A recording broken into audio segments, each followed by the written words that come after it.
The damp earth smell of the Appalachian hollow clung to everything, a perpetual musk of decay and wood smoke. Elias Harker's cabin was a part of it, its logs soft with rot, the roof sagging like a tired spine. Inside, the air was thick and still, broken only by the distant, rasping call of crows and the slow, grating scrape of a knife on wood. Elias carved. It was his only conversation. His hands, gnarled and stained, moved with a precision that his eyes, clouded with a permanent grief, no longer possessed. He did not carve animals or useful tools. He carved figures, small, twisted things from chunks of pine and hickory, each one more unsettling than the last. They were unnervingly detailed, with too many limbs or features that repeated in a maddening, obsessive pattern, a row of identical eyes, a mouth carved over and over again on a single face. His life was a monument to absence. He never sat in the rocking chair by the cold hearth. Its emptiness was a physical weight. Sometimes his fingers would stray to a chest in the corner, brushing against the worn fabric of a dress that still held the faint, ghostly scent of lavender and lost years. The mountain did not let him forget. The wind through the pines didn't whistle, it whispered. Shadows in the corners of the single room seemed to shift and coalesce when he wasn't looking directly at them, taking on forms that were almost familiar before dissolving back into gloom. He was a man defined by what was missing, haunted not by spectres, but by silence. And in that silence, his knife kept scraping, filling the void with his small, terrible wooden companions. The rain came in a sudden, cold curtain, washing the scent of damp earth into something sharper, more urgent. Elias was mending a trap when a sound cut through the downpour. Not the wind, not an animal. A soft, hesitant scraping at his door. He opened it to a sight that rooted him to the spot. A child stood on his splintered porch, drenched and shivering. She was painfully thin, her face all sharp angles and hollows beneath a tangle of dark, wet hair. Her eyes, too large for her gaunt face, were the color of the winter sky and held a wary, ancient stillness that felt wrong in one so small. The dress she wore was a faded, washed-out thing, several sizes too large, hanging from her narrow shoulders like a shroud. It was soaked through, clinging to her tiny frame. At her feet lay a small bundle wrapped in oilcloth. Tucked into its folds was a slip of paper. Elias bent, his joints protesting, and picked it up. The rain had already begun to bleed the ink, but the words were stark and simple. She is yours. Keep her. There was no name, no plea, no explanation, just a statement of fact that felt like an accusation. Elias looked from the note to the child. A cold dread, colder than the rain, settled in his gut. This was not a gift. It was a burden, a chain thrown around his neck. His solitude was his penance, his protection. This girl, this silent, watchful thing, was an invasion. Taking her in felt like opening a door he had spent years nailing shut. It was an act of self-betrayal, but the hollow was deep, and the rain was cold. Leaving her was a sentence. With a grunt that was more resignation than acceptance, he reached out a calloused hand. She did not take it. She simply stared, her wary eyes fixed on his face. He sighed, the sound lost in the drumming rain, and bent to lift her. She was light as kindling, her small body rigid with a tension that spoke of a life already hardened. He carried her inside, away from the storm, and set her down on the rough-hewn floor. The door closed behind them with a heavy final thud. The cabin, which had been filled with the lonely sounds of wind and his own breathing, fell into a new kind of silence. It was a thick, watchful quiet, heavier than before, as if the very walls were holding their breath. The hollow outside seemed to press in closer, the shadows in the corners deepening, the whispers in the wind falling silent to listen. The isolation he had known was gone, replaced by something far more profound and far more terrible. Elias's attempts at care were clumsy, born of a life spent alone. He burned the cornmeal mush, filling the cabin with the scent of char and failure. He offered her a blanket, his movements stiff and unnatural, as if comforting a wild animal he feared might bite. The girl, Cora, he supposed he must call her, accepted it without a word, her wary eyes never leaving him. She ate what she could of the blackened food, her movements small and bird-like, a quiet efficiency that spoke of hunger learned young. His grief, a familiar and solitary companion, began to warp in her presence. It was no longer a dull ache for what was lost, but a sharp, possessive thing. He found himself watching her as she slept on the pallet he'd made for her by the hearth. He would stand over her for long minutes, the firelight playing over her pale face, memorizing the shape of her brow, the dark sweep of her lashes. It was a claustrophobic vigil, a need to absorb her presence, to make her a part of the cabin's haunted fabric. She was his, the note had said. The word echoed in his mind, taking on a weight that felt both sacred and profane. The first inklings of wrongness stirred not in grand gestures, but in small, inexplicable shifts. One morning, Elias's favourite whittling knife was not on the shelf where he always left it, but lying on the floor beside Cora's pallet. She was still asleep, her breathing even. He told himself it must have fallen. Later, passing the dark, rain-streaked window, his own reflection seemed to hold for a moment too long, the eyes in the glass staring back with a possessive hunger that made him flinch away.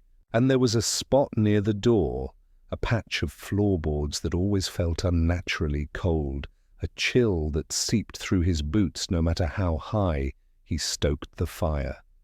These were small things easily dismissed, but in the heavy silence of the cabin, they felt like the first whispers of a storm gathering just beyond the ridge. The hollow held its secrets close, but the settlement scattered along the creek beds and ridge lines had ears. News travelled slow, carried on the backs of mules and in the baskets of women trading eggs and remedies. The arrival of a child at Elias Harker's decaying cabin was too strange a morsel not to be chewed over. At the general store in Miller's Cross, old man Miller himself wiped dust from a jar of pickled eggs and muttered to the postmaster, "Heard tell Harker's got himself a young un, skinny little thing all eyes. Don't seem right, a man like that." Down at the wash-house, the women's voices were lower, layered with the slap of wet laundry on stone. "That child looks peaked," one woman said, wringing out a sheet with strong, reddened hands. "Like she ain't seen the sun, nor a good meal in a year of Sundays." Another shook her head, her expression grim. "Place is cursed, I tell you. Always has been. His wife? Well, and now this? A girl just appears? That's mountain business, bad business." The speculation was a quiet undercurrent, a blend of practical concern and deep-rooted superstition. It wasn't a unified voice, but a chorus of uneasy notes. Some worried for the child's welfare, others saw a dark omen in her sudden presence. The story shifted with each telling, growing thorns. Elias, venturing farther down the creek than he had in years to set new traps, felt the weight of their judgment like a physical pressure. A woman hanging clothes quickly gathered her basket and turned away as he passed. Two men mending a fence fell silent, their eyes following him until he was out of sight. He said nothing, his jaw tight, but his steps became more deliberate, his back straighter. He walked deeper into the woods, away from the cleared land and watching eyes, a small, defiant act. The gossip was a fence being built around him, and with every silent, hostile glance, he felt the posts being driven deeper into the soil of his exile. The storm didn't build, it fell upon the hollow with the sudden violence of a slammed door. Wind screamed through the pines, a sound that was less weather and more a howl of raw anguish. Rain beat against the cabin's roof and walls like a frantic, accusing fist. Inside, the world had shrunk to the shaky circle of light thrown by a single lantern. Cora, small and swallowed by an old quilt, huddled on her pallet. Each crack of thunder made her flinch, a tiny, reflexive shudder. Elias paced the tight confines of the single room, his own heart hammering a rhythm of dread that had nothing to do with the weather. His fear for her was a live wire in his chest. Was she warm enough? Was she afraid? He knelt beside her, the rough floorboards biting into his knees. He listened to the ragged pull of her breath, matching his own to its rhythm. Then he was just staring, the lantern light carving her face into sharp planes and deep shadows, making her look both younger and ageless. The howl of the wind outside seemed to find an echo in the turmoil within him, a grief that felt like guilt, a loneliness that felt like hunger. His hand, calloused and trembling slightly, moved of its own volition. It hovered for a moment above her head, then descended to gently brush a strand of dark hair from her forehead. The touch was feather-light, but in the distorted, flickering light, his gesture was stripped of simple comfort. His face was a mask of ambiguous shadows, his expression unreadable. The storm raged on, a mirror to the chaos breaking inside him, and a boundary, thin as parchment, began to dissolve in the ominous dancing light. The storm didn't build, it fell upon the hollow with the sudden violence of a slammed door. Wind screamed through the pines, a sound that was less weather and more a howl of raw anguish. Rain beat against the cabin's roof and walls like a frantic, accusing fist. Inside, the world had shrunk to the shaky circle of light thrown by a single lantern. Cora, small and swallowed by an old quilt, huddled on her pallet. Each crack of thunder made her flinch, a tiny, reflexive shudder. Elias paced the tight confines of the single room, his own heart hammering a rhythm of dread that had nothing to do with the weather. His fear for her was a live wire in his chest, escalating with each gust that shook the cabin's very frame. Was the roof secure? Was she warm enough? Was she afraid? He knelt beside her, the rough floorboards biting into his knees. He leaned in close enough to feel the faint warmth of her breath, listening to its ragged pull, matching his own to its rhythm. The storm's fury seemed to feed his own inner turmoil. The wind howled like his own buried grief. The rain beat down like a drum of guilt. Then he was just staring, the guttering lantern light carving her face into sharp planes and deep shadows, making her look both achingly young and unnervingly ageless. His hand, calloused and trembling slightly, moved of its own volition. It hovered for a moment above her head, then descended to gently brush a strand of dark hair from her forehead. The touch was feather-light, a father's gesture warped by the oppressive isolation and the flickering, distorting light. In the unstable glow, his face was a mask of ambiguous shadows, his expression hovering between paternal concern and something darker, more possessive. The storm raged on, a perfect mirror to the chaos breaking its banks inside him, and a boundary, thin as parchment and just as fragile, began to dissolve in the ominous, dancing lantern light. The silence after the storm was heavier than the noise had been, a thick, watchful quiet that seemed to absorb all sound. Elias found his hands restless, the need to carve a physical itch in his palms. He took up a piece of seasoned walnut, its grain tight and unforgiving. The knife moved not with its usual obsessive repetition, but with a slow, deliberate purpose that felt foreign and dangerous. He did not plan the shape. It emerged from the wood as if it had always been waiting there, a confession he could not speak. Two figures, not separate but fused into one impossible whole. Their limbs were intricately knotted, woven together so tightly it was impossible to tell where one body ended and the other began. Their faces were merged at the cheek and brow, sharing a single, deeply carved eye that stared blankly from the side of the conjoined head. It was a piece of unsettling intimacy, a map of tangled possession, and blurred lines carved with a detail that felt less like art and more like a compulsion. He hid it away on a high shelf behind a row of dusty jars, a secret shame-given form. But the cabin had few secrets. Later that day, he saw Cora standing on a stool, her small frame stretched to its limit, the twin figures held carefully in her hands. She had not made a sound. She simply stared at the carving, her breath caught in her chest. Her eyes, wide and unblinking, traced the knotted limbs, the merged faces. There was no gasp, no cry of confusion, just a profound, silent understanding that passed between her and the wooden truth she held. She looked from the carving to Elias, her expression not of fear, but of a dreadful, accepting clarity. Then, with a tenderness that was more chilling than any outburst, she placed it back on the shelf exactly as she had found it and stepped down from the stool, the silence between them now absolute and charged with a terrible new knowledge. The preacher came on a Sunday, though the Sabbath held no meaning in the hollow. He was a lean, raw-boned man with a voice that carried like a crack of thunder echoing off the steep slopes. He'd set up a makeshift pulpit on a tree stump at the edge of the clearing, a worn Bible held aloft in one hand.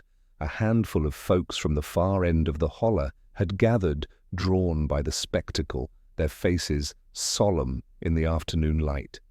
His sermon was pure Appalachian fire and brimstone, salted with local idioms. He spoke of the sins that festered in dark places, of hearts turned inward upon themselves. "There is a cankerworm in the garden of the Lord," he roared, his eyes scanning the small crowd, before settling again and again on the dilapidated cabin across the clearing. "A blight that grows in shadow, fed by secret wickedness. The Lord sees the corruption that men hide in their hearts and in their homes. He will not be mocked." Each shouted verse, each pounding fist on the Bible felt like a stone aimed directly at Elias's door. The preacher's accusations were vague enough: sin, damnation, hidden corruption, but they landed on Elias with the weight of specific, damning truth. It was as if the man could see through the warped logs, could smell the shame that had taken root inside. Elias stood in the deep shadow of his doorway, his hands clenched into white-knuckled fists. The preacher's words filled in the blanks Elias's own guilt had already drawn, painting a picture of damnation that felt terrifyingly personal. The violence, when it came, was sudden and instinctive. Elias's hand closed around a good-sized riverstone from the pile he kept for chinking. Without a thought, without a sound, he drew back his arm and threw it. It was not a warning. It was an act of pure, cornered fury.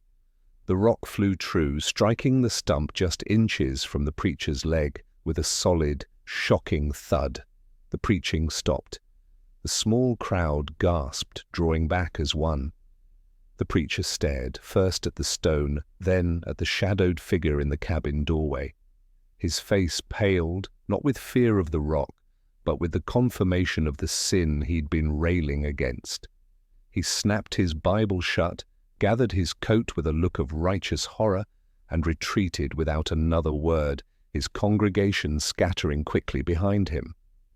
Elias remained in the doorway, his chest heaving, his shame now a public spectacle, his exile complete. Cora took to her pallet one morning and did not rise. It was not a dramatic collapse, but a slow, leaching away of vitality, as if the life were being drawn from her by an unseen hand.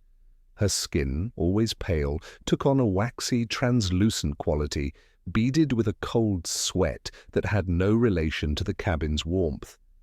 A weakness settled deep in her bones, making the simple act of lifting her head from the rough pillow an immense labor. Her breathing was shallow, a faint rasp that was the loudest sound in the watchful silence of the room. Elias, his own anxiety a sharp, coppery taste in his mouth, finally sent for Auntie B.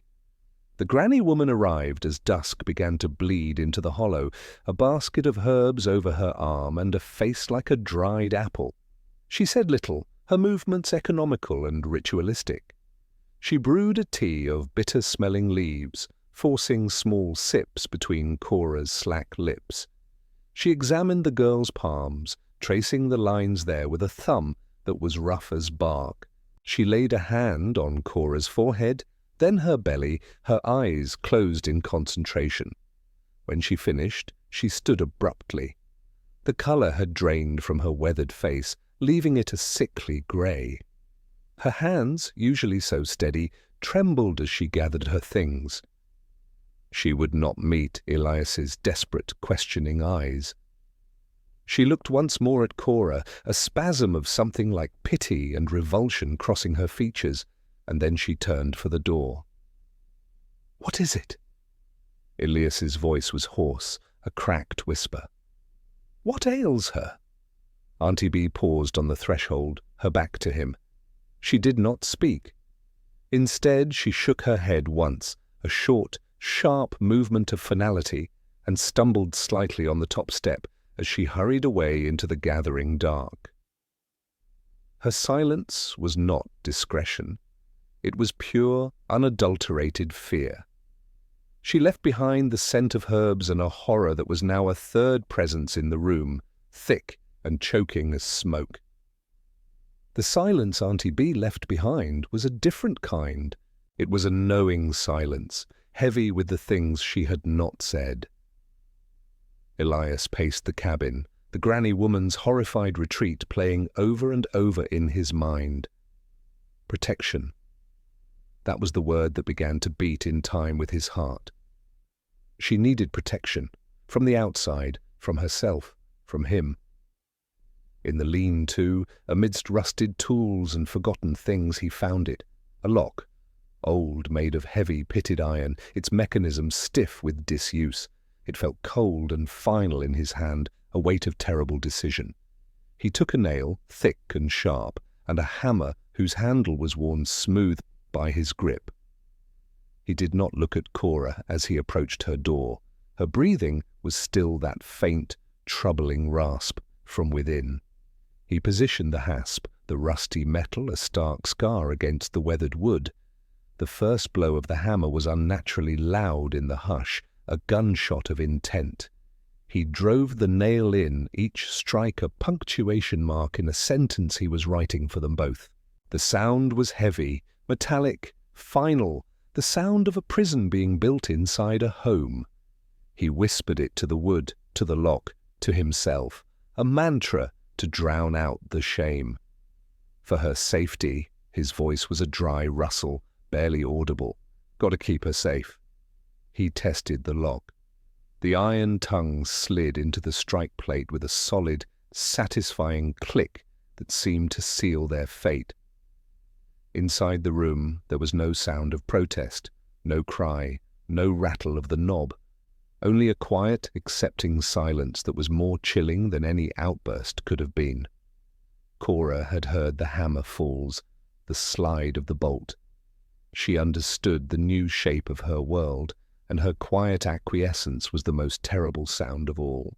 The harvest moon rose, a great, luminous lantern in the sky, painting the hollow in shades of amber and deep violet. It was a night of impossible vibrancy, where every leaf and blade of grass stood in sharp relief, and the shadows were not mere absences of light, but solid, watchful things. The world felt held in a breath, waiting. Inside the cabin, the moon's glow fell in a long, accusing rectangle through the single window, cutting across the floorboards and illuminating dust motes dancing in the still air. An owl called from the pine just outside, a low, questioning cry that was not answered. The lock on Cora's door was a dark iron eye in the silvered light. Then a sound, not the wind, not the owl. A soft, internal creak of a floorboard under a shifting weight.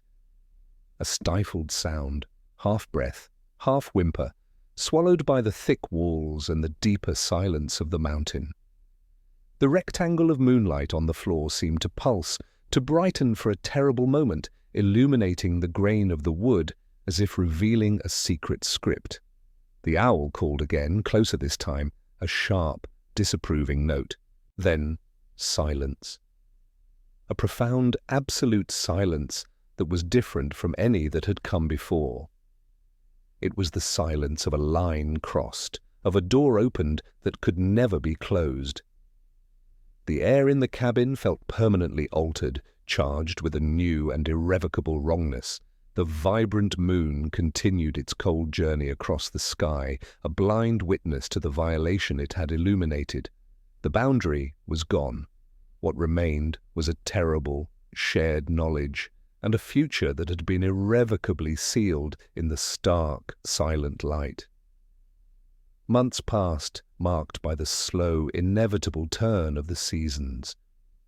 The vibrant greens of the hollow deepened, then began to dull at the edges as autumn's breath touched the ridges. Inside the cabin, time moved differently, measured in the thickening silence and the subtle, horrifying changes in Cora's body. Elias noticed it first as she reached for a jar of preserves on a high shelf in the pantry, a small, dark space off the main room. The movement caused the fabric of her worn dress to pull taut across her middle. He froze, his own hand suspended in the air. It was no longer the flat, childlike plane of before. A gentle, undeniable curve swelled beneath the faded calico, a roundness that spoke of a truth too terrible to name. His breath caught in his throat. The proof was there, undeniable. The harvest moon's silent witness had borne its awful fruit. A frantic, claustrophobic energy seized him. The world outside, with its judging eyes and whispered gossip, could not be allowed to see. He moved with a desperate purpose, his actions those of a man building a fort against an invading army only he could see. He dragged a heavy chest in front of the single window, blocking out the accusing light of day. He took the threadbare blankets from his own bed and nailed them over the doorframe, shrouding the entrance in a perpetual twilight. He spoke to her in low, hurried tones, his words a mantra of confinement. "You're poorly," he'd whisper, avoiding her eyes. "A mountain fever takes a long time. You need to stay out of the light, out of the damp." The claimed illness was a vague, local spectre, mountain fever, a catch-all for any lingering, unexplained malaise that fit the superstitions of the holler. It was a lie woven from the very fabric of their isolation, a story designed to explain away the slow imprisonment and the shape of the shame growing within her. The cabin, already a sepulchre of secrets, became a sealed tomb, its lone occupant hidden away, her condition a silent scream behind boarded windows and hung blankets. The path to the root worker's cabin was little more than a deer trail, winding through thickets of witch hazel and beneath the low, grasping arms of hemlocks. Elias took it with a haste that felt like panic, his boots slipping on damp leaves, his breath clouding in the chill air. The community's fear was a palpable thing here, a pressure in the silence between the trees. He felt their unseen eyes, the weight of the gossip that had surely already reached this deep into the woods. The root worker, an old woman named Marnie, lived in a shack that seemed to grow from the forest floor, its roof thick with moss.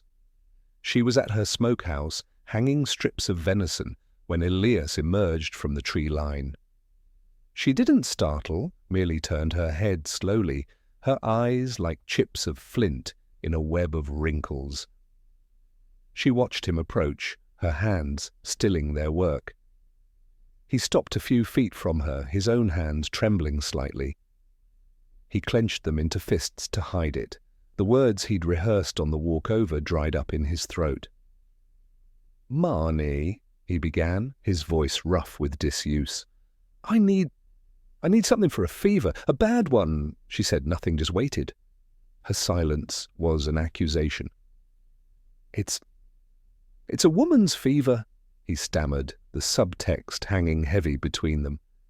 "It's settled in the blood, I heard tell Tansy and Penny Royal for a tea, to bring a balance back." The names of the herbs hung in the air, a confession more damning than any shouted sin. Tansy and pennyroyal. They were not for fevers. Every soul in the holler, especially a root worker, knew their true purpose. His desperate request was a confirmation of the worst fears whispered in the general store and at the wash-house.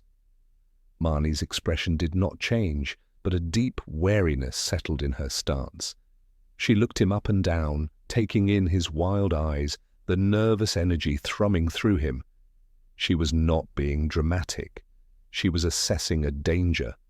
Her aid would not come from compassion, but from a desire to see this wrongness contained, to stop it from festering further in her woods. After a long moment, she gave a single, curt nod.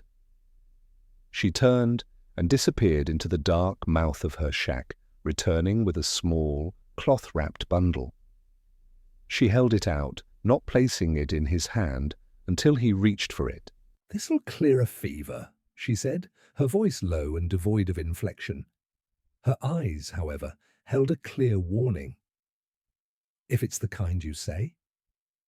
Elias snatched the bundle, the dried herbs within crackling like old bones.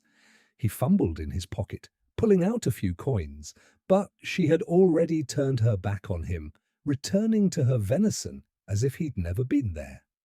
His payment, his presence, was beneath her notice now. He was already a ghost. He stumbled back down the path, the small bundle burning a hole in his palm. He could feel the weight of Marnie's gaze on his retreating back, and he knew with a cold certainty that her silence would not last. By nightfall the story would be everywhere, not a guess, not a rumor, but a confirmed truth. The man from the cursed hollow had asked for the herbs that bleed a womb clean. The community's fear now had its proof. The pain took Cora in the deep of night, a sudden, brutal fist clenching in her belly. There was no warning, no slow build, just a violence that ripped her from a thin, troubled sleep.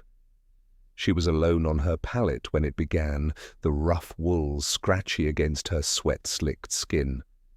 A low moan escaped her lips, swallowed by the oppressive silence of the locked room. Elias heard it. He'd been dozing fitfully in his chair, the carving knife loose in his grip.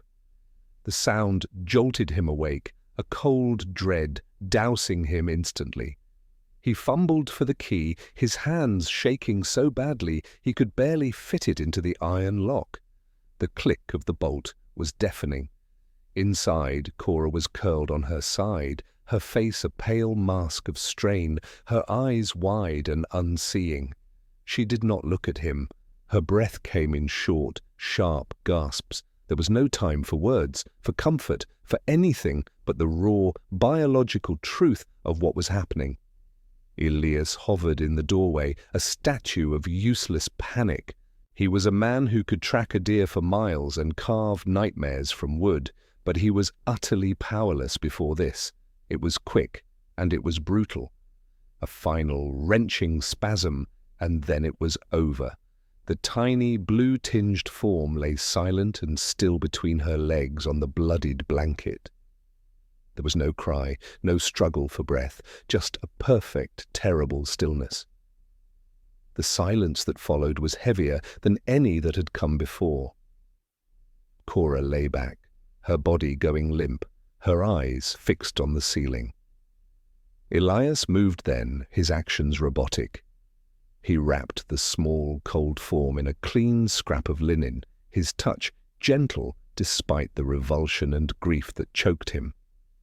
He could not look at its face. He took a shovel and the small bundle and left the cabin, stepping out into the pre-dawn chill. The world was grey and misty, the hollow holding its breath. He walked without thinking, his feet carrying him on a path he seemed to know by instinct, deep into the woods where the light barely penetrated. He stopped under a great oak, its trunk split and blackened by a lightning strike from a storm years past. It was a cursed place, a wrong place, fitting. He dug. The earth was stubborn, roots snagging at his shovel, but he dug until the hole was deep, until his muscles burned and his breath sobbed in his chest. He placed the small bundle gently at the bottom. Then from his pocket he pulled one of his carvings, not the intertwined figures, but a newer one, a crude, twisted shape he'd been working on, all sharp angles and angry, gouged lines. It was an effigy of his own guilt and shame.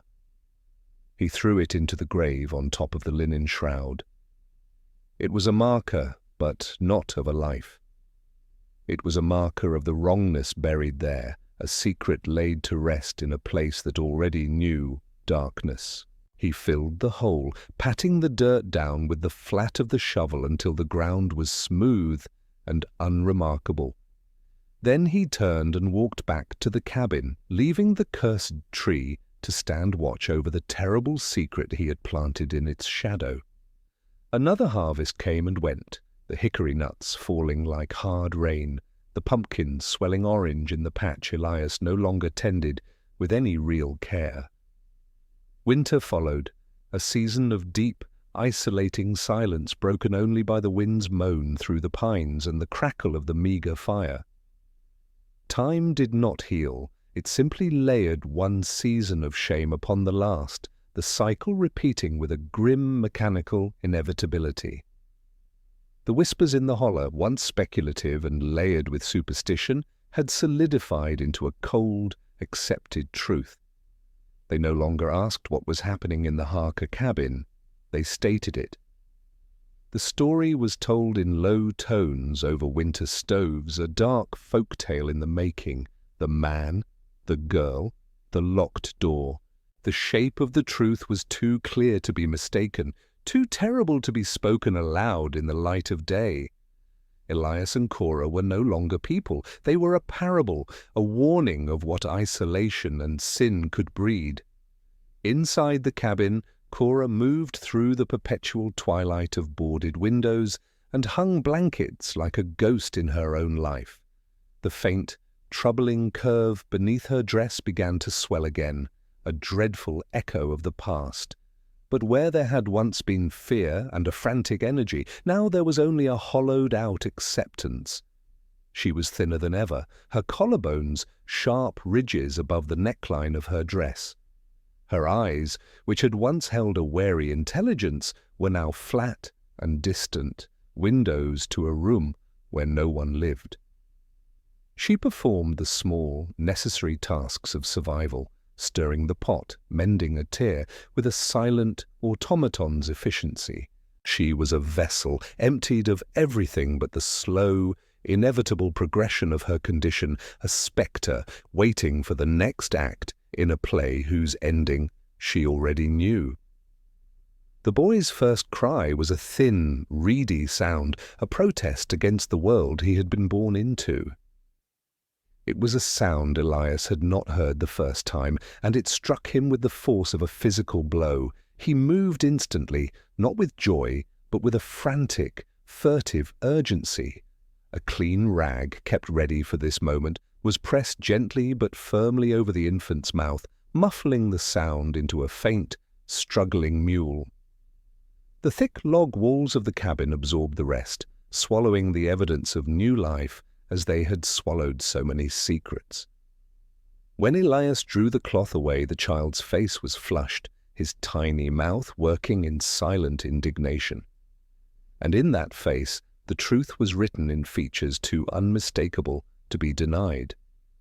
He had Elias's eyes, not just the color, a flat winter sky grey, but the shape, the deep-set intensity that seemed to see too much. The set of his jaw, even in infancy, was a tiny, perfect replica of the man who held him. This was no anonymous, tragic secret. This was a son. This was a grandson. The two truths were intertwined as tightly as the limbs on Elias's carvings, a living, breathing testament to the line that had been crossed. The cabin, which had once been a refuge from grief and then a prison for shame, now felt like a tomb with living inhabitants. The air was thick and still, heavy with the scent of wood smoke and the milky breath of the hidden child. The boarded windows cast the single room in a perpetual, gloomy twilight, and the muffled sounds from the bundle in the corner were the only signs that life, in its most twisted form, persisted within. Elias would sit for hours staring at the child, then at Cora's vacant, exhausted form, then back at the child. The isolation was no longer just around them, it was inside them, a part of their very blood, and the walls of their home felt less like a barrier from the world and more like the sides of a coffin. They were all trapped inside together. The girl was born in the deep quiet of a summer night, with no one to attend but the shadows and the weight of precedent. Her arrival was not marked by a midwife's skilled hands or a mother's joyful tears, but by Cora's stifled whimpers and Elias's silent, efficient movements in the lamplight. When it was over, he cleaned the child with a damp cloth, his touch impersonal, and wrapped her in a clean, if threadbare, blanket. She did not cry much, as if the oppressive silence of the cabin had already seeped into her lungs. Now there were two. The boy, Eli, a toddler with his father-grandfather's stormy eyes, and this new, silent sister. They existed in the perpetual twilight of the single room and the small, trampled yard that was the extent of their world.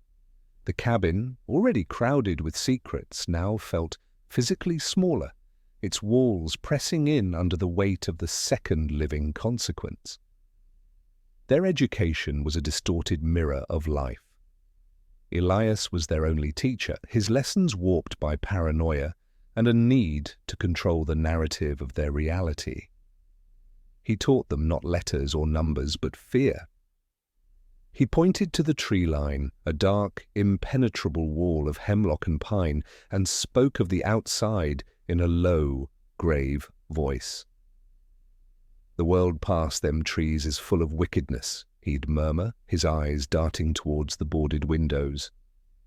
"Folks who do you harm for the sin of being different. They got wolves in people's skins, just waiting." The children would listen, their small faces solemn, absorbing the terror as gospel. Cora's contributions were fractured, ghostly things. She would sometimes sing, not to soothe, but out of a hollow habit.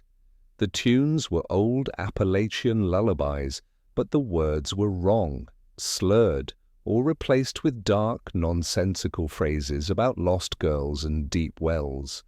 The children would watch her, their expressions blank, as this spectral figure offered them the only comfort she had left, a broken song from a broken woman. Their world was this, a single room, smelling of wood smoke and unwashed bodies, a yard bounded by fear, a father who was a grandfather teaching them to dread the unknown, and a mother who was a sister, singing them fractured lullabies. It was a perfectly constructed, terribly twisted reality, and for them it was the only one that had ever existed. The storybook was an artifact from another world, its cover soft and frayed, its pages brittle and stained with age. It had come in the bundle with Cora, a forgotten relic of whatever life she'd had before the hollow. Eli, now 4 years old with his father's serious grey eyes, cherished it. He couldn't read the words, but he would sit for long stretches, his small fingers tracing the colourful pictures of bustling streets, smiling children, and shops with glass windows full of wonders. One afternoon, as a cold rain pattered softly on the roof, he brought the book to where Cora sat mending a sock by the hearth's low glow. He pointed a grubby finger at a cheerful illustration of a town square, with a horse-drawn wagon and people laughing together. "Mama," he asked, his voice small in the hushed cabin, "why don't we never go to town?" Like them, the question hung in the air, simple and devastating. Cora's hands stilled, the needle poised above the darning egg. She did not look at him. Her gaze was fixed on the weak fire, but she wasn't seeing it. She was looking through it into a memory or a fear so deeply ingrained it had become fact. Her explanation, when it came, was not a lie constructed for a child. It was a fractured piece of her own warped reality, offered in a flat, distant monotone. "Town's a bad place," she murmured, her voice barely a whisper. "Full of sharp noises that cut your ears. The folks there, they smile with their mouths, but their eyes are empty holes. They got wolves in people's skins, Eli. They see you and they know you're different, and different things.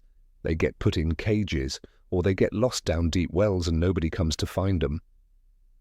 She finally turned her head, her hollow eyes meeting his. There was no warmth in them, only a terrible, earnest conviction. "The trees," she said, gesturing vaguely toward the boarded window. "The trees and these here walls, they keep the wolf people out. They keep us safe." "This is the safe place," Eli listened, his brow furrowed slightly. He looked from her pale, serious face back to the bright, happy picture in the book. The dissonance did not frighten him. It was simply processed, filed away as another piece of the world's strange logic. To him, her explanation was not horrifying. It was the natural order of things. Towns were where wolf people lived. The cabin was safe. His understanding was a perfect mirror of the warped world that had nurtured him, a reality so thoroughly poisoned that its truths were accepted without question. He closed the book, the cheerful town square disappearing from view, and nestled closer to his mother's side, content in the safety of their cursed isolation. The trapper's name was Jed, a man of few words and practical instincts, more comfortable with the language of tracks and weather than that of people. A sudden, icy downpour had driven him from his intended route, sending him scrambling for any kind of shelter. The Harker Hollow was known, its story a dark stain on the map of the territory. But a man facing a drenching and a chill is a man willing to risk bad memories for a dry porch. He saw the cabin first, as a darker smudge against the grey rain and the deep green of the pines. It looked abandoned, windows boarded, the yard overgrown. But a thin tendril of smoke curled from the chimney, a sign of life that decided him. He approached cautiously, his hand resting on the knife at his belt, not out of fear of people, but of the half-wild dogs that sometimes claimed such places. He was 10 yards from the porch when the door creaked open. Not wide, just a crack. A man stood there, Elias Harker, though Jed didn't know the name. He was wild-eyed, unkempt, his frame gaunt beneath his worn clothes. He held a rifle, not aimed, but held in a way that promised it could be. "State your business," the man rasped, his voice like stones grinding together. "Storm," Jed said, keeping his own voice even, his hands visible. "Just need to wait it out on your porch. Won't trouble you." The man's eyes narrowed, but he gave a curt, jerky nod. As Jed moved to the relative cover of the porch roof, his own sharp eyes took in everything. The solid lock on the door, the smell of wood smoke, and something else, something unwashed and closed in. And then movement in the dark space behind the man, a child, a boy of 4 or 5, peering out from behind the man's legs. He was thin, pale, but there was a feral curiosity in his gaze. And then another, smaller, a girl, clutching at the boy's shirt. They were quiet, unnervingly so, their bare feet soundless on the rough floorboards. Jed's blood went cold. It wasn't their silence or their thinness that struck him, though that was pitiful enough. It was their faces. The boy had the man's eyes, the same flat winter grey, the same intense deep-set stare. The set of his jaw was the man's in miniature, but the girl, she had the same dark hair, the same sharp cheekbones as the wan-faced woman who now appeared behind them, placing a silent, restraining hand on the boy's shoulder. She was young, too young to be the mother of these children, yet the resemblance was there, a twisted echo. The children were a perfect, living blend of both adults in the doorway. The truth of it hit Jed with the force of a physical blow. This was no mere family down on its luck. This was the story, the one they told in whispers. He saw it now, clear as the tracks of a buck in fresh mud. The man was their father and their grandfather. The woman was their mother and their sister. The rain began to slacken. Jed didn't wait for it to stop. "Obliged," he muttered, tipping his hat, his voice tighter than he intended. He turned and walked away, not looking back, feeling their collective gaze on his retreating back, like a physical pressure. He did not go straight home. He went to Miller's store, his sodden clothes and grim face drawing every eye. He didn't shout, didn't proclaim. He just bought a pouch of tobacco, and when old man Miller asked about the weather up the holler, Jed said what he'd seen in a low, matter-of-fact tone. The children, their feral quiet, and the unmistakable chilling resemblance. The story did not spread like wildfire. It spread like a flood, silent and deep, seeping into every crack and corner of the community. By sundown it was in every home, on every porch. It was no longer a folk tale, it was a confirmed horror. Jed's practical, unvarnished account had given the whispers a body, and the body had the face of a feral child with a father's eyes.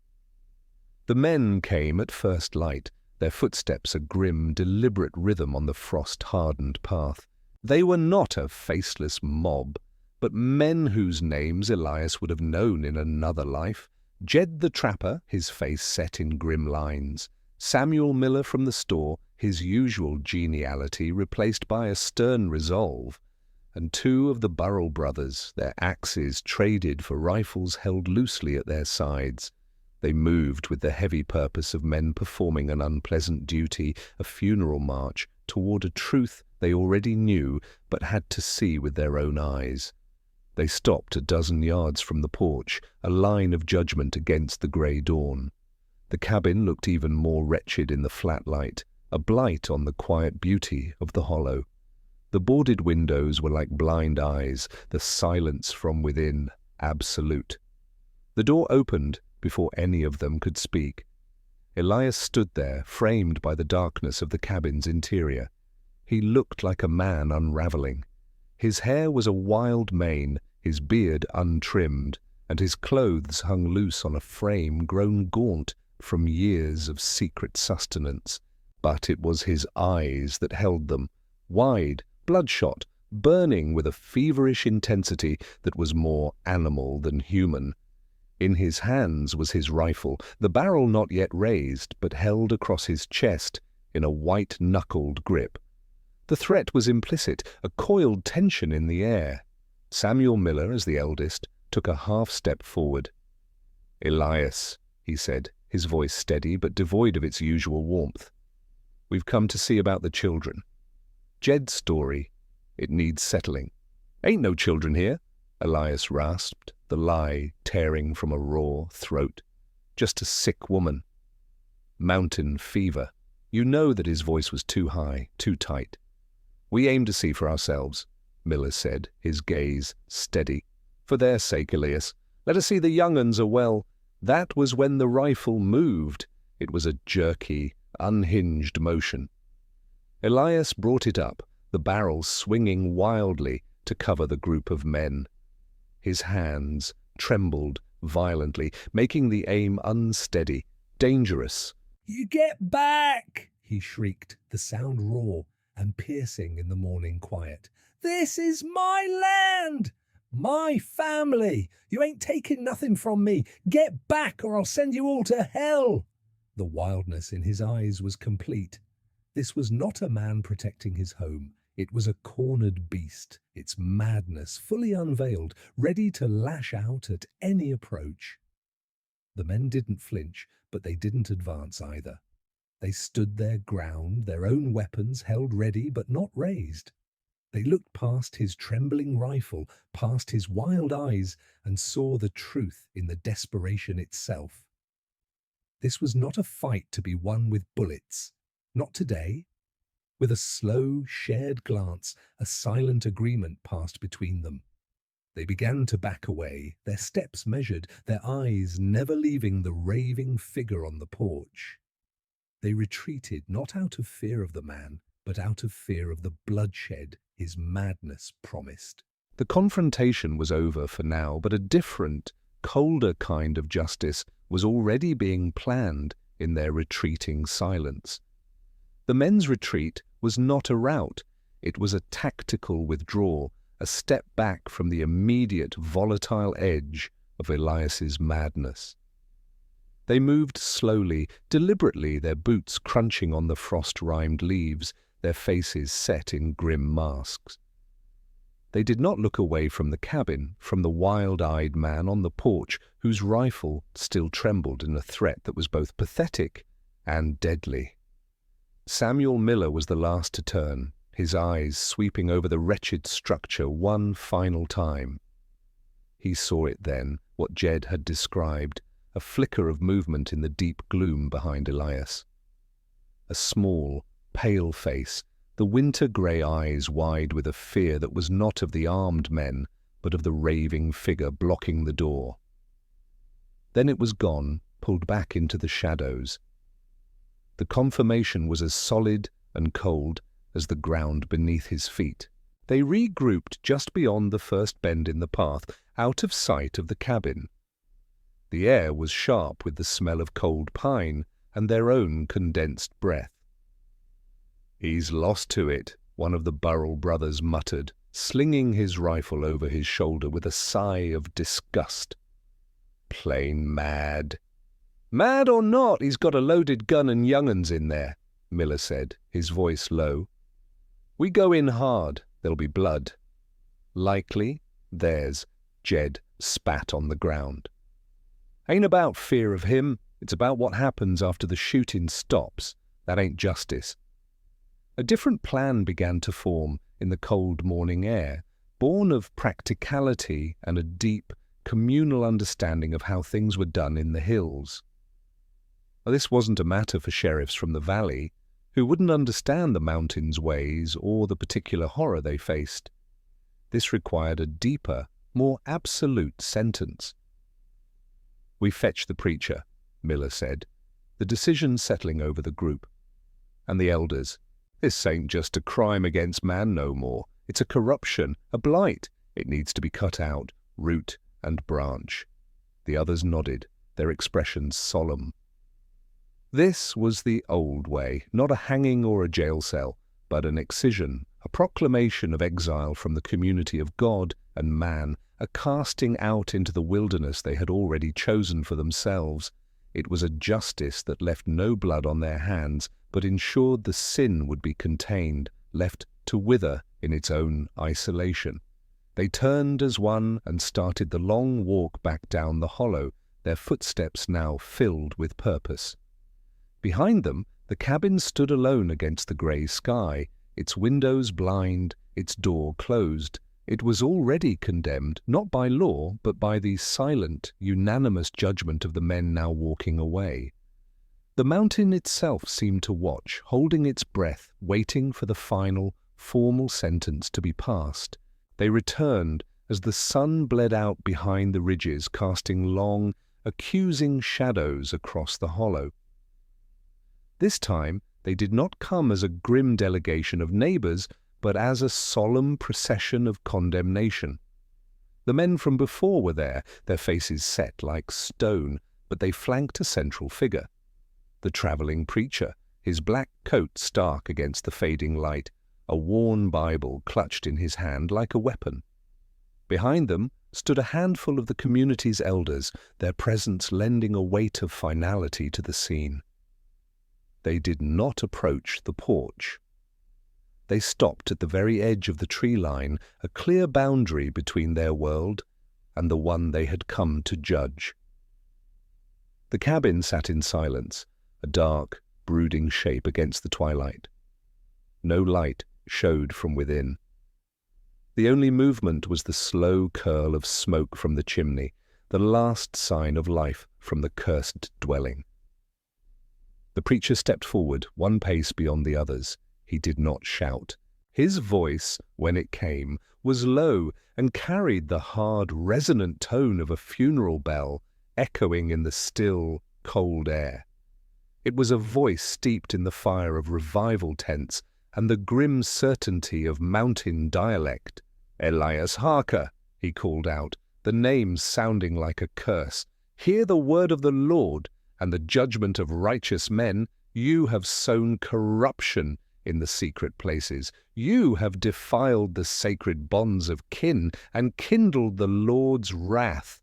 His words were not vague platitudes now. They were specific, biblical, and utterly damning.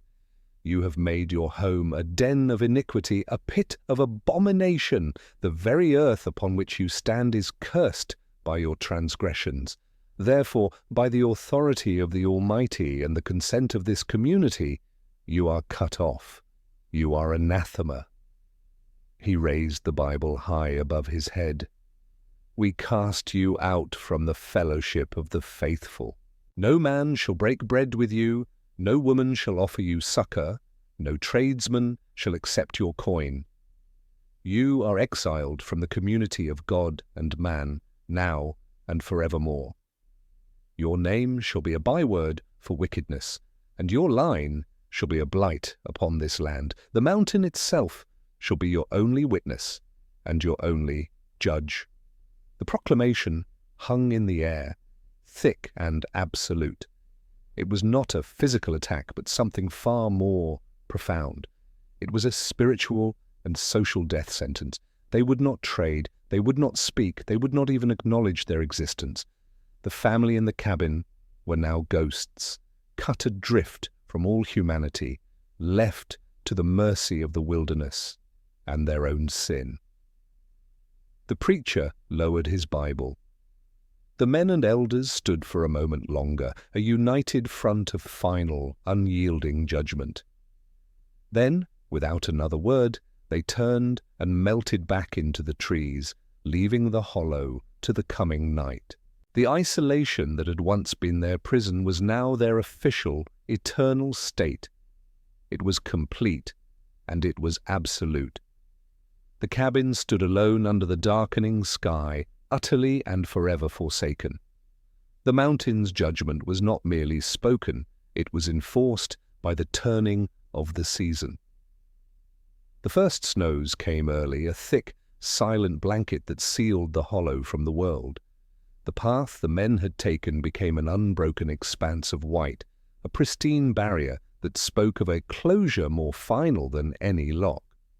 The cold was a physical presence, a sharp-toothed thing that gnawed at the logs of the cabin and seeped through every crack, carrying with it the absolute truth of their exile. Inside, the world shrank to the desperate circle of heat thrown by the hearth. Game grew scarce and wary, and Elias's forays into the deep snow yielded little, a scrawny rabbit, a few tough squirrels. The hunger was a constant, hollow ache in their bellies, a sharp counterpoint to the bloating cold. They rationed the last few jars of preserves, the sweet taste, a cruel memory of autumn's abundance. The children, Eli and the girl, grew quieter still, their thin faces pinched and pale, their eyes large in their skulls. They huddled together for warmth, their breath pluming in the frigid air of the single room, their silence a deeper language of want. Their suffering was not only of the body. Cora moved through the days like a sleepwalker, her eyes vacant pools that reflected nothing. Not the fire, not her children, not the man who was both her father and the architect of their ruin. She would sit for hours, staring at the boarded window as if she could see through it to the white prison beyond. Elias, in turn, was consumed by a different kind of cold. He muttered to himself as he stoked the meagre fire, arguments and justifications spoken to the empty air, his words sometimes rising to a frantic pitch before dying back into a grim whisper. He would look at his family, the ghost woman, the silent, starving children, and his face would contort with a mixture of possession, guilt, and a dawning, terrible understanding of what he had wrought. Their existence, once a hidden shame, was now a public spectre. In a warm kitchen miles away, a mother might point a spoon at her misbehaving child and say in a low, serious voice, "You hush now, or the Harkers will come down out of the snow and get you." It was a folk tale now, their story stripped of its humanity and sharpened into a tool for obedience. They were no longer a family, but a warning, their brutal struggle for survival reduced to a chilling whisper meant to frighten children into good behavior. The winter howled outside, a mirror to the desolation within, and the Harkers in their cabin became less people and more a part of the mountain's dark, enduring law. The deep cold of the mountain winter seeped into the cabin's bones, a chill that the meagre fire could not hope to defeat. It was a cold that went deeper than skin, settling into the spirit, leaching away the last remnants of warmth and hope. Cora moved through the perpetual twilight like a ghost, her body a thin, hollowed-out vessel for a life that had been stolen from her long ago.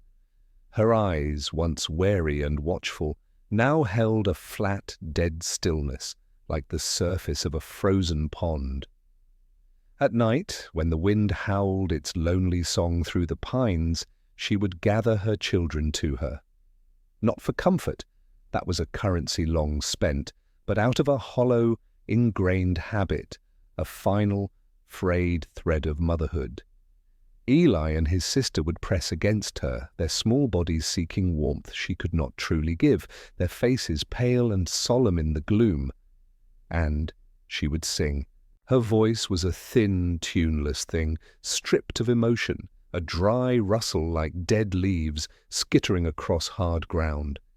It was not a song to soothe, but a ritual, a recitation of loss. The tune was an old Appalachian lullaby, one that might have been sung for generations in these hills, a melody about a mockingbird and a lost love, but the words that fell from her lips were altered, twisted by the reality of her existence. "Hush, little baby, don't say a word. Papa's gonna buy you a mockingbird. And if that mockingbird don't sing, Papa's gonna keep you in a golden ring." The traditional lyrics bled into her own dark verse, the lines slurring together, the meaning fracturing. A ring of trees, a ring of stone, a secret deep and grown. Don't you cry for what you're owed, for down the holler the stories are told, of a girl who was bought and never sold. Her voice trailed off, the melody dissolving into the oppressive silence of the cabin. The children listened, their expressions blank, absorbing the fractured, sorrowful cadence. To them it was not a lament, it was the only music they had ever known, the soundtrack to their cursed world. They did not understand the stolen life it whispered of, the betrayal woven into each broken rhyme. They only knew the sound of their mother's voice, a lifeless echo in their tomb of a home. The song became a part of them, and in time it would become a part of the legend itself. A haunting whisper on the wind, a daughter's lament for a life that was never hers. Years bled into one another, marked by the turning of the seasons and the slow, inexorable decay of the cabin in the hollow. The story of the Harkers did not fade. It calcified, becoming a permanent dark thread in the tapestry of Appalachian lore. It was told on porches during humid summer nights and around stoves in deep winter, a cautionary tale whose specifics were sometimes blurred, but whose essential horror remained sharp and potent. Travelers on the old logging roads that skirted the deepest parts of the woods sometimes brought back fleeting, eerie accounts. A hunter, straying too far in pursuit of a wounded buck, would speak of a glimpse through the dense undergrowth. A woman, her hair a wild tangle of grey, her eyes holding a vacant, dead-eyed stare that seemed to look right through him. She moved with a feral grace, foraging for roots and late berries with hands that were little more than bone and sinew. And sometimes they were not alone. With her would be two younger figures, a young man and a woman, their movements silent and synchronized. They were pale, thin to the point of emaciation, their clothing ragged and ill-fitting. They did not speak, not to each other, not to the wild-eyed woman. They worked with a quiet, unnerving efficiency, their eyes downcast, their silence more profound than the forest around them. They were old enough to be her children, but there was a strangeness to them, a warped quality that went beyond mere poverty or isolation. They seemed not quite of this world, creatures born of shadow and secret sin. The sightings were never more than glimpses, moments frozen in time, before the figures melted back into the deep woods, as if the forest itself had swallowed them whole. Those who saw them did not speak of monsters or ghosts, but of a profound, unsettling wrongness that lingered long after the vision had faded. It was a wrongness that was felt in the gut, a chill that had nothing to do with the weather. The travelers would hurry back to the main trails, glancing over their shoulders, the story already forming on their lips. The legend was not a story from the past. It was alive. It was breathing. It was foraging at the very edge of the known world, a living testament to the darkness that could grow in the deepest isolation. The story of Cora Harker ceased to be just a story. It became a byword, a piece of the landscape itself, as immutable and dark as the deepest hollows. Parents no longer needed to tell the full, sordid tale to their children. A single name, uttered in a specific tone, was warning enough. "Don't you wander too far from the yard," a mother might say, her hand firm on a child's shoulder as she looked toward the tree line, "or you'll end up like Cora Harker." The name was spoken not with pity, but with a superstitious dread, a chilling shorthand for the ultimate taboo. It was a warning wrapped in the region's deep-seated fear of isolation and the secrets it could breed. The darkness wasn't some external monster from an old story.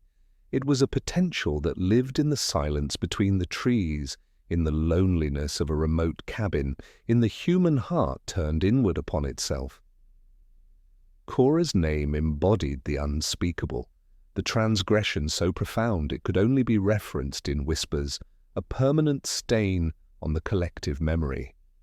The cabin itself still stood, or rather, it persisted.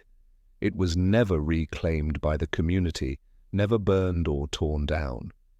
It was left to its own devices, a monument to the exile that had been proclaimed. The roof sagged further, the logs grew softer with rot, and the porch steps finally gave way completely. But it was never quiet. The wind, which had always whispered through the cracks, now had a new song to play. It moaned through the broken windows and sighed under the warped door, a constant, low lament that sounded to those who dared get close enough like a fractured, tuneless lullaby. The hollow was forever changed, its beauty now layered with a permanent, eerie sorrow, the legacy of the darkness that had grown and still lingered within its deepest isolation.